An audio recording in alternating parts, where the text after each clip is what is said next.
beautiful music. Inspiring music composed by Shankar Ganesha. Thank you very much.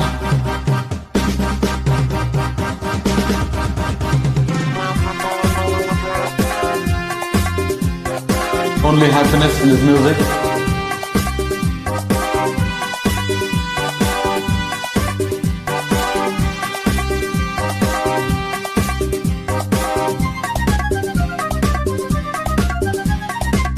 ಸುಮವು ಮುಳ್ಳಾದ ಹಾಗೆ, ನೆರಳು ಬಿಸಿಲಾದ ಹಾಗೆ, ಹಗಲು ಇರುಳಾದ ಹಾಗೆ, ಸಿಹಿಯು ಕೈಯಾದ ಹಾಗೆ.